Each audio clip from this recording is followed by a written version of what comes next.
the old saying goes, imitation is the sincerest form of flattery. If that's to be believed, then the level of Saints Row 2's praise approaches that of adoring adulation.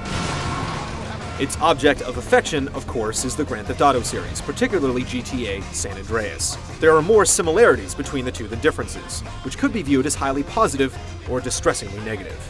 Is Saints Row 2 a heavenly nod to Rockstar's critically acclaimed series, or a trip through tired cliches?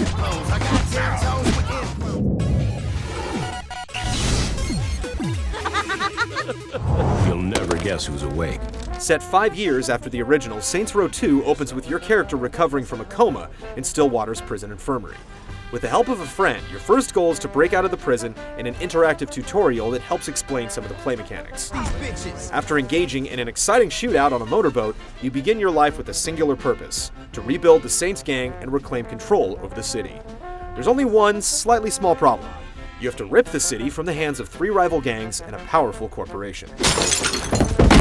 Unfortunately, you're pretty much on your own from that point.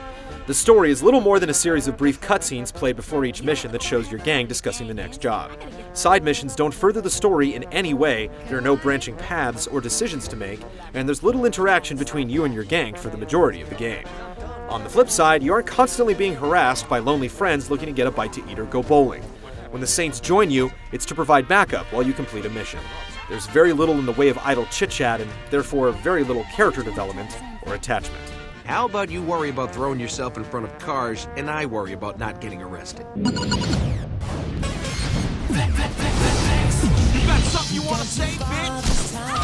Unlike most sandbox-style games, which forces you to play a specific character, Saints Row 2 distinguishes itself by letting you create a silly or serious alter ego from a choice of races, body types, hairstyles, facial expressions, and more. There are 3 distinct voice options per gender. These guys have no idea who they're dealing with. And by visiting stores throughout Stillwater, you're able to spend your hard-earned cash on an assortment of kooky items for a more personal touch. Each article of clothing or accessory can even be color adjusted. The best part is seeing your decked-out character in the cutscenes. I don't like the idea of taking beatings for your clients. The core design, however, doesn't stray from the beaten path. An overhead map displays icons for shops, main missions, side activities, and so forth. The free-roaming city is teeming with quirky pedestrians and bustling traffic, and you'll be able to commandeer a wide assortment of vehicles. While originality is not a strong point, most of the game's improvements are designed to wring the most fun out of playing. Missions have checkpoints, so you don't waste time driving to your destination if you die in a shootout. Weapons are automatically picked up and stored in an analog-driven ring interface, making it easier to choose from your diverse assortment of wonderful toys. My God! And the satisfying melee combat lets you throw victims, use them as human shields, or use combos to pummel them into pancakes. The hand-to-hand battles are so well done that running out of ammunition is but a minor inconvenience. Your purpose in Saints Row 2 is to control Stillwater piece by taking over 45 neighborhoods, with each controlled by a rival faction. These missions typically involve blasting pretty much everything that moves in a contested area. Don't expect intelligent enemy AI. Your foes basically stand in one spot and keep firing. It's not subtle, but it's fun if you're in the mood for mindless run-and-gun action. Unlike earlier entries in the Grand Theft Auto series, where you gradually unlocked parts of the city, the world in Saints Row 2 is completely open from the start. Since you aren't moving from one key contact to another, it's also a lot less linear. The money you earn is also put to good use. In addition to clothing, you can purchase businesses, new vehicles, tattoos, music tracks, crib upgrades, and more. Completing side missions or diversions earn you both cash and respect, which in turn opens up main missions for each faction. You can also earn respect by shooting gang members, performing stunts, driving recklessly, and basically having your way with the city. This is one of the best features in Saints Row 2, as everything you do matters.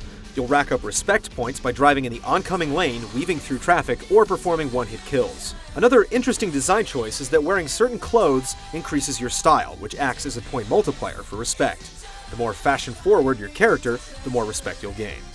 Saints Row 2 includes seamless drop-in and drop-out cooperative play throughout the main storyline, and it's one of the best reasons to own the game since there are tons of activities to complete apart from the main missions.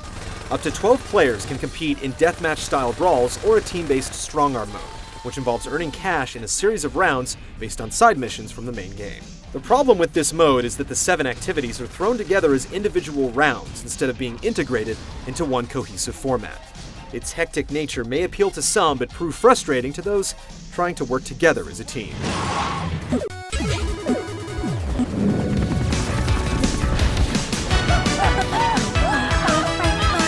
loved the action in Grand Theft Auto, suffice it to say you'll love the action here, as long as you temper your expectations.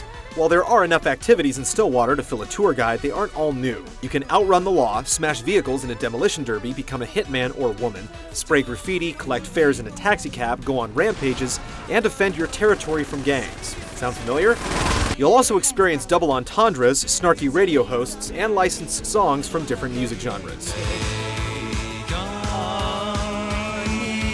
There are other problems. Vehicles are in desperate need of some automatic transmission fluid, because it often feels like you're carrying Kevin Smith, Kirstie Alley, and Tony Soprano in the trunk. You learn to adjust, and on a positive note, there are a lot of vehicles to hop aboard. It's just a pity they don't handle as well as they should. The lack of a cover system for gunplay stinks, but the game earns points for not relying on an auto-aim feature. Didn't think I had the balls. While you can also enter a fine aim over-the-shoulder view for easier headshots, it's not really needed for the majority of encounters. Your health automatically replenishes while not in combat, but it hasn't really been balanced with this in mind, making things a little too easy.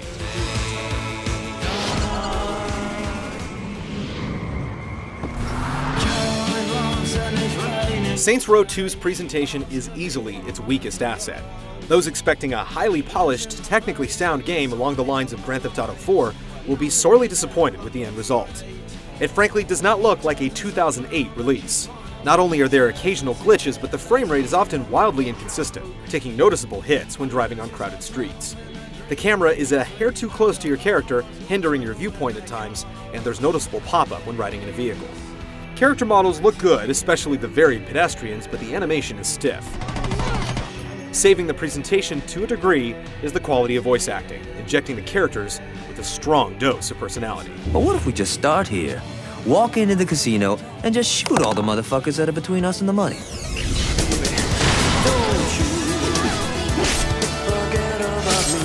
Saints Row 2 is undeniably rough around the edges, blatant with its recycling, and exhilarating in its craziness. It's a game that your brain knows has problems, but your heart doesn't care. Would this game exist had it not been for Grand Theft Auto's success? No way, but there's something to be said for being able to slice and dice foes with a katana, zap pedestrians with a taser, go streaking, and pump raw sewage at houses. Despite the seemingly hardcore gang-related theme, Saints Row 2 is more South Park than South Central. It never takes itself too seriously, which is the right approach.